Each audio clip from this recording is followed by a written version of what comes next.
फिर एक बार मैं पास्टर भीमराव आपके सामने पिछली बार का टॉपिक को पूरा करने के लिए, पिछली बार हमने देखा फर्स्ट वॉल्यूम को, अभी हम देखते हैं दूसरे भाग को हम देखने वाले हैं आज की अनुग्रह क्या कहता है, अनुग्रह क्या होता है। इसीलिए आज का भी टाइटल है परमेश्वर तुम्हें अनुग्रह देता है। क्या देता है? परमेश्वर तुम्हें अनुग्रह देता है, अनुग्रह में चलाता है। ये अनुग्रह क्या चीज होती है प्रियो? अनुग्रह होती है जब हम गिरते हैं, जब हम प्रॉब्लम में रहते हैं, परमेश्वर जब हमें उठाता है तभी उसको कहते हैं अनुग्रह। हम देखते हैं जब हम कलीसियाओं में देखते हैं, हम रिश्तेदारियों में देखते हैं, दोस्तों में देखते हैं, बहुत सारे लोग चेहरे देख के बात करते हैं, स्टेटस देख के बात करते हैं। कलीसिया में भी हम देखते हैं बहुत सारे लोग एक दूसरे की निंदा करते हैं, कमजोर को देखकर हंसते हैं। जो बलवान है वो अपने आप पे घमंड कर कर एक दूसरे को नीचा दिखाते हैं। जो ज्ञानी है वो भी जो है जो अज्ञानी को देखकर उन्हें नीचा दिखाते हैं, हर चीज में उन्हें पॉइंटेड करते हैं और उन्हें निगलेक्ट करते हैं। लेकिन फिर इन सारी बातों को जब मैं कलीसिया में देखता हूं, जब मैं लोगों में देखता हूं, तो मुझे बहुत गुस्सा तो आता है, लेकिन सबसे बड़ी बात मेरे अंदर होती है, मेरी हंसी बहुत आती है कि जो मसीह से सच्चा मसीह है, सच्चा परमेश्वर है, उसने कभी ऐसा नहीं किया। लेकिन हम लोग करते हैं ना प्रियो, हम लोग करते हैं। इसलिए बाइबल बताती है कोई तुम्हें कुछ भी कहे, कोई तुम्हें कुछ भी बोले, लेकिन परमेश्वर का अनुग्रह तेरे साथ में है, क्योंकि तूने परमेश्वर पर विश्वास कर कर तू इस मसीहत में आया है। और बाइबल बताती है परमेश्वर को तूने नहीं चुना, परमेश्वर ने तुझे चुनाया है, परमेश्वर ने तेरा नाम लेकर तुझे बुलाया है। इसीलिए प्रियो, जो सच्चा परमेश्वर जब हमें बुलाया है, हमें किसी की परवाह नहीं है। इसीलिए वो गीत अच्छा है, वो गीत को हम देखेंगे तो लिखा है, वो गीत बहुत बढ़िया है। वो लिखा है, मुझे यीशु का प्यार मिला है, अब काम नहीं और किसी का। इसका मतलब जब यीशु का प्यार हमारे अंदर आता है तो हम केवल यीशु के प्यार के बारे में सोचते हैं और किसी के बारे में सोचते नहीं है। कोई हमारी निंदा करता है, कोई हमें क्या बोलता है, इसकी हमें परवाह नहीं करना चाहिए। इसके लिए पौलुस इस बात को लेकर बहुत अच्छा कहता है, पौलुस इस बात को लेकर बहुत अच्छा कहता है। 2 कुरिन्थियन में लिखा है प्रियो, हम अगर हमारे पास अगर बाइबल है तो हम लोग देखते हैं 2 कुरिन्थियन में इस तरह से लिखा है, 12 अध्याय उसका 10वां वचन में लिखा है। आप देखिएगा प्रियो, वो बोलता है मैं कमजोर बनता हूं, मैं दरिद्र बनता हूं, मैं निर्बल बनता हूं, मैं लोगों में तुच्छ जाना जाता हूं, लेकिन लोग मुझे कुछ भी जाने। जब मैं कमजोर होता हूं तभी मैं परमेश्वर के अंदर बलवंत होता हूं। जब मैं निर्बल होता हूं तभी मैं परमेश्वर के अंदर ताकत पाता हूं। जब मैं अज्ञानी होता हूं तभी मैं परमेश्वर के अंदर ज्ञान पाता हूं। इसलिए प्रियो, पौलुस कहता है मुझे कोई चिंता नहीं है कोई बात की, लेकिन मुझे परमेश्वर हर समय में बलवंत बनाता है। क्यों पता है प्रियो? हम परमेश्वर के लिए निंदा सह रहे हैं, हम परमेश्वर में हैं इसीलिए लोग हमें बोल रहे हैं, हम परमेश्वर में कमजोर है इसीलिए लोग हमें बोल रहे हैं।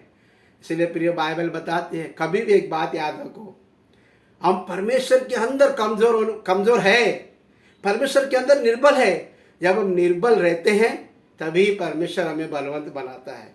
अगर हम अपने आप को ज्ञानी ठहराते हैं, संसार के लोगों की तरह हम अपने आप को बुद्धिमान ठहराते हैं, हम अपने आप को घमंडी ठहराते हैं, हम अपने आप को बड़े बड़े पारसी शास्त्री की तरह हम करते हैं, तो परमेश्वर बोलता है मेरा तेरे पास क्या काम है? तू तो सब कुछ तो अपने आप को तू ही जान लिया है। इसलिए प्रियो, कुछ बात की चिंता मत करो, कोई भी कुछ भी बोलता है उसकी चिंता मत करो, क्योंकि परमेश्वर का अनुग्रह हमारे साथ रहता है और हमारा पीछा करता है। एक बात को देखिएगा प्रियो, कहानी को हम लोग देखेंगे, छोटा कहानी को लूक 15 में लिखा है, उड़ाऊ पुत्र जब अपने पिता के पास से दूर हो जाता है, अपने पिता से संपत्ति लेकर वो दूर हो जाता है, वो जाकर बिजनेस करने के लिए वो पैसे जो लेके जाता है, वो बाहर जाकर पिता को छोड़कर, इसका मतलब परमेश्वर की संगति छोड़कर, अच्छे लोगों की संगति छोड़कर वो बाहर जाता है, दूर देश में जाता है। वहां पे उसको परमेश्वर के लोग ना मिलने के कारण वो बुरी संगति में पड़कर पूरे पैसे को नाश कर देता है। और वहां एक सुअर जहां पे रहते हैं वहां पे वो नौकरी करता है और सुअर का अनाज वो खाता है प्रियो। इसीलिए प्रियो परमेश्वर कहता है मुझसे तू दूर मत हो जा। अगर तू मुझसे दूर होता है तो तू क्या होएगा, तू नाश हो जाएगा, तुझे लोग खा लेंगे। इसके लिए बाइबल बताती जो अपने पिता से दूर होता है, पिता की बात को नहीं मानता है, वो पुत्र का बुद्धि नहीं चलती है। देखिए प्रिय, वो पुत्र गया और रिटर्न आया उसके बाप के पास। उसने सोचा मैं इधर यहाँ पे नौकरी कर रहा हूं, जो सुअर जो अनाज खाता है वो अनाज को मैं खा रहा हूं। अरे एक समय था मेरे पास नौकर चाकर थे, अगर मैं आज मेरे पिता के पास एक बार जाकर देखता हूं कि पिता मुझे स्वीकार करता क्या नहीं। प्रियो, बाइबल बताती है पिता तुम्हारा सदा रास्ता देखते रहता है। परमेश्वर सदा तुम्हारे लिए रास्ता देखते रहता है कि मेरा बेटा कब लौट कर आएगा। जब उसका बेटा वहां पर गया और पिता ने उसको देखा ऐसी दुर्दशा में कि मेरा बेटा इस दुर्दशा में, उसके आंखों से आंसू आ गए और उसने बेटे को जाकर गले लगा लिया। प्रियो, बाइबल बताती है प्रियो, बेटे को जाकर वो गले लगा लिया। प्रियो, उसी तरह हमारा पिता है, हमें गिरता हुआ देख नहीं सकता हो, हमारी कोई निंदा करेगा वो देख नहीं सकता हो, लेकिन वो चाहता है मेरे बच्चे लोग सीखे मेरे साथ में रह के। इसीलिए वो हमें कभी भी कहता है तू चिंता मत कर, मैं तुझे बलवंत बना दूंगा, तू मेरे अनुग्रह में चल, मैं तुझे बलवंत बना दूंगा। ऐसा हमारा पिता, ऐसा हमारा परमेश्वर। लेकिन और एक चीज को हम लोग देखते हैं ना प्रियो, और एक बात परमेश्वर कहता है, जब वो उड़ाऊ पुत्र आता है, पिता उसे गले लगाकर एक बोझ को देता है, तो उसके पास जो पुत्र है वो पुत्र क्या कहता है उसको, ये पिता, जब ये जो तेरा लड़का जो है दूर देश में गया और पैसे को बर्बाद कर कर आ गया, उसके लिए तू बोझ कर रहा है, लेकिन मेरा क्या, मैं तो तेरे साथ में रहता हूं। वो क्या कहता है पिता मालूम उसको बोलता है, अरे मेरे पुत्र तू तो मेरे साथ में ही है, जो कुछ भी है सब कुछ तेरा है। प्रिय, बाइबल बताती है आज हम यीशु मसीह के अंदर है, यीशु मसीह कहता है जो कुछ भी मेरा है सब तेरा है करके वो कहता है। एक वचन को हम लोग देखेंगे तो वहां पे लिखा है, वहां पे बहुत बड़ी तरीके से अच्छा लिखा है। प्रिय, बाइबल बताती है, देखिए वहां पे लिखा है 2